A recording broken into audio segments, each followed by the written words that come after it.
എല്ലാവർക്കും നല്ലൊരു ദിവസം ആശംസിക്കുന്നു. ഇന്നത്തെ സുഭാഷിതം ഇപ്രകാരമാണ്: ധർമ്മേണ അർത്ഥഃ അർത്ഥേന കാമഃ. ഇതിൻ്റെ അർത്ഥം ധർമാനുസൃതമായി ധനം സമ്പാദിച്ചിട്ട് വേണം നമ്മുടെ കാമനകൾ, നമ്മുടെ ആഗ്രഹങ്ങൾ നമ്മൾ പൂർത്തീകരിക്കാൻ. നല്ല മാർഗത്തിലൂടെ സമ്പാദിക്കുന്ന ധനമേ വർദ്ധിക്കുകയുള്ളൂ, ശാശ്വതമായി നിലനിൽക്കുകയുള്ളൂ.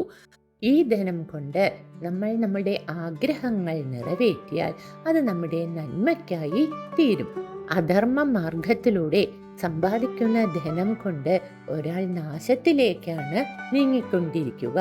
ആ ധനം ഉപയോഗിച്ച് ഒരാൾ കുടുംബത്തെ പോറ്റുമ്പോൾ, കുട്ടികളെ വളർത്തുമ്പോൾ അവർ സൽസ്വഭാവികളായി വരാനുള്ള സാധ്യത വളരെ കുറവാണ്.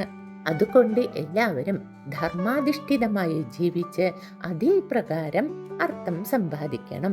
അടുത്ത സുഭാഷിതം അടുത്ത വീഡിയോയിൽ കേൾക്കുന്നതിന് എൻ്റെ ഈ ചാനൽ സബ്സ്ക്രൈബ് ചെയ്ത് എന്നെ സപ്പോർട്ട് ചെയ്യുമല്ലോ.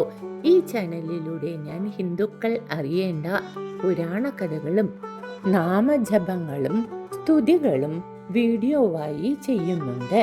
എൻ്റെ പേര് ലളിതാംബിക വിശ്വനാഥൻ. സർവത്ര ഗോവിന്ദനാമ സങ്കീർത്തനം. ഗോവിന്ദ ഗോവിന്ദ.